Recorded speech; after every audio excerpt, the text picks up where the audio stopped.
राज्यपाल जी के अभिभाषण से इस सत्र की शुरुआत होती है।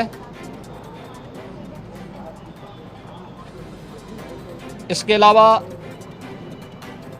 वर्ष भर के लिए राज्य सरकार का बजट भी इसी सत्र के दौरान पारित होता है। अन्य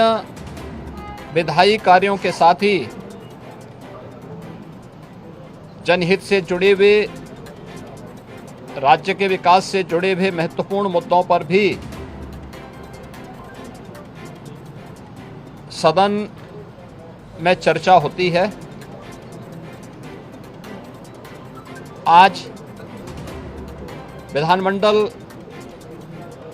के कार्यवाही प्रारंभ होने के साथ ही महामहिम राज्यपाल जी का महत्वपूर्ण अभिभाषण संवेद सदन को महामहिम राज्यपाल जी के द्वारा अपने अभिभाषण के माध्यम से संबोधन होगा। इसके उपरांत कल से महामहिम राज्यपाल के भाषण पर सदन में चर्चा भी होगी। 20 फरवरी को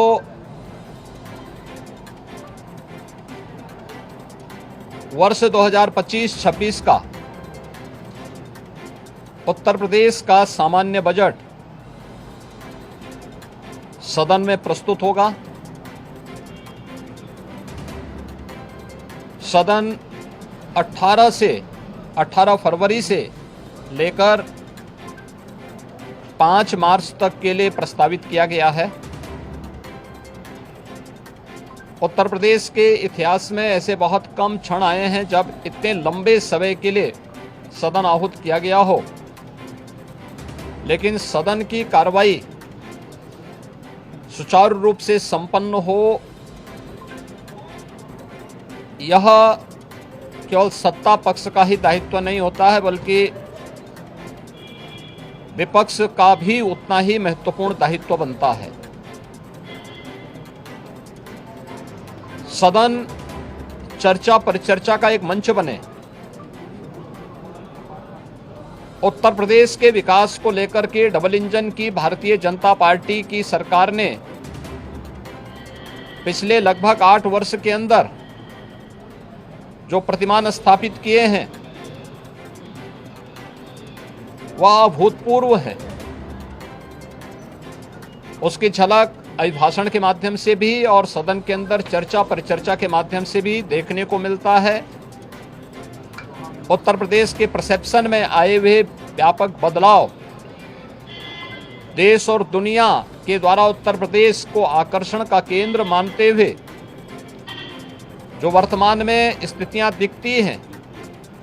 स्वाभाविक रूप से हताश और निराश विपक्ष इन मुद्दों पे चर्चा करने से भागने का प्रयास करता है, सदन की कार्रवाई में बाधा पैदा करने का प्रयास करता है। विपक्ष अगर सार्थक चर्चा को आगे बढ़ाने में मदद करेगी तो मेरा अनुमान है कि यह एक बहुत अच्छा सत्र, बजट सत्र हो सकता है, जिसमें अगले 5 मार्च तक चलने वाली सदन की कार्रवाई को न केवल महामहिम राज्यपाल जी के अभिभाषण पर चर्चा करने और सभी सदस्यों को अपनी बात को रखने का, बल्कि सामान्य बजट और अनुदान मांगों पर भी चर्चा के साथ ही विधायी कार्यों को संपन्न करने के साथ साथ अन्य महत्वपूर्ण मुद्दों पर भी, जनहित से जुड़े हुए महत्वपूर्ण मुद्दों पर भी प्रभावी चर्चा का एक मंच सदन बन सकता है और माननीय सदस्यों को अपनी बात को प्रभावी ढंग से रखने का एक अवसर भी प्राप्त होगा। हम उम्मीद करते हैं कि हार की हताशा से परेशान विपक्ष अपनी इस खुन्नस को सदन पर नहीं उतारेगा। सदन की कार्रवाई को सुचारू रूप से संचालन करने में एक सकारात्मक योगदान की हम अपेक्षा करते हैं और मैं सरकार की तरफ से आश्वस्त करता हूं कि जिस भी मुद्दे पर, यद्यपि अभिभाषण और बजट अपने आप में समग्रता को लेकर के दो महत्वपूर्ण मुद्दे होते हैं जिनमें विपक्ष ही नहीं बल्कि सदन का हर सदस्य अपनी बात को प्रभावी ढंग से रख सकता है, लेकिन इसके इतर भी अगर किसी मुद्दे पर विपक्ष चर्चा करना चाहेगा, सरकार उसका तथ्यात्मक जवाब देने के लिए पूरी तौर पर तैयार है। लेकिन हम चाहते हैं कि एक सार्थक चर्चा का मंच सदन बनने चाहिए। आरोप प्रत्यारोप या फिर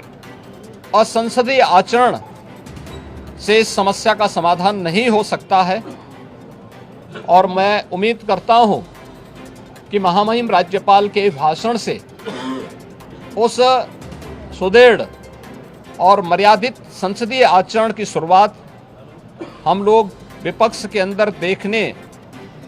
का प्रयास करेंगे। उम्मीद करते हैं कि उस प्रकार का आचरण सभी माननीय सदस्यगण और खासतौर पर विपक्षी सदस्यगण